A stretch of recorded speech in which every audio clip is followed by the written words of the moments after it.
नवरात्र में कन्या पूजन के लिए इन नियमों का पालन करना है जरूरी। नवरात्र का पर्व अंतिम चरण पर है। नवरात्र के 9 दिनों में पूरी श्रद्धा के साथ मां की पूजा और व्रत किया जाता है। नवरात्र के प्रमुख आकर्षण में से एक कन्या पूजन भी है।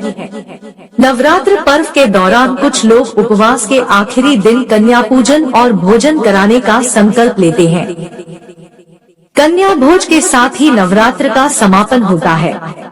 अगर आप भी कन्या भोज कराने जा रहे हैं तो कुछ आवश्यक बातों का ध्यान रखें। कब करें कन्या पूजन? वैसे तो नवरात्र के 9 दिनों ही कन्या पूजन किया जा सकता है, लेकिन मान्यतानुसार नवरात्र की अष्टमी और नवमी प्रमुख रूप से कन्या पूजन के लिए बताए गए हैं। इन 2 दिनों में छोटी छोटी कन्याओं को अपने घर बुलाकर भोज कराया जाता है। कुछ लोग अष्टमी को कन्या भोज कराते हैं तो कुछ लोग नवमी के दिन। इस साल 6 अक्टूबर को अष्टमी और 7 को नवमी की तिथि पड़ रही है। आप इन दिनों कन्या पूजन कर सकते हैं। देवी पुराण में भी है उल्लेख। नवरात्र में अष्टमी और नवमी तिथि के दिन माता गौरी और सिद्धिदात्री माता की पूजा की जाती है। दरअसल कन्याओं को 9 देवियों का रूप मानकर पूजा और भोजन कराया जाता है। कन्याओं को वस्त्र, धन और श्रृंगार की वस्तुएं भी भेंट की जाती है। इसकी वजह यह है कि देवी भागवत पुराण में कहा गया है कि कन्या पूजन से माता प्रसन्न होती है और भक्तों की मनोकामना पूरी करती है। बालक भी करता है। भोजन नवरात्र के दौरान कन्या पूजन में 9 कन्याओं का पूजन उत्तम माना जाता है। हालांकि नवरात्र के हर दिन एक कन्या की पूजा करके 9 कन्या पूजन का फल प्राप्त कर सकते हैं। संभव न हो तो कम से कम 2 कन्याओं को भोजन कराना चाहिए। कन्याओं के साथ एक बालक को भी भोजन कराना चाहिए। बालक को बटुक, भैरव और लंगूरा के रूप में पूजा जाता है। देवी की सेवा के लिए भगवान शिव ने हर शक्तिपीठ के साथ एक एक भैरव को रखा हुआ है, इसलिए देवी के साथ इनकी पूजा भी जरूरी है। तभी अगर किसी शक्तिपीठ में मां के दर्शन के बाद भैरव के दर्शन नहीं किए तो मां के दर्शन अधूरे माने जाते हैं।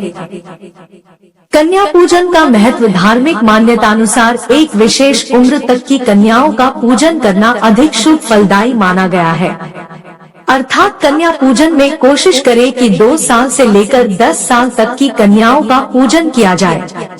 शास्त्र कहते हैं कि नवरात्रि में छोटी कन्या एक तरह की अव्यक्त ऊर्जा की प्रतीक होती है और उसकी पूजा करने से यह ऊर्जा सक्रिय हो जाती है।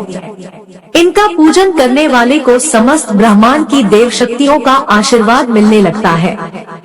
ऐसा हो घर का वातावरण। कन्या पूजन से पहले घर को भी अच्छे से स्वच्छ कर लेना चाहिए। घर आने वाली कन्याओं को माता का रूप माना जाता है, इसलिए उन्हें घर बुलाने से पहले घर की अच्छे से साफ सफाई कर लेनी चाहिए।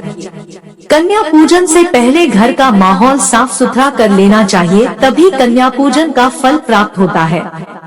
इस तरह करें। स्वागत कन्याओं को माता रानी का रूप माना जाता है।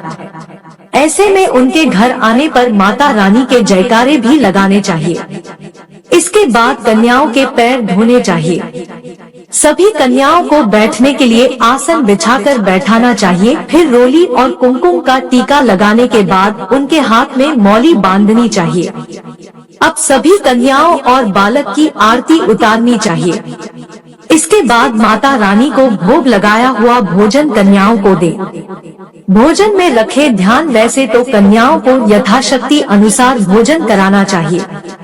माँ भगवती को खीर, मिठाई, फल, हलवा, चना, मालपुआ प्रिय है, इसलिए कन्या पूजन के दिन कन्याओं को खाने के लिए पूरी, चना और हलवा दिया जाता है।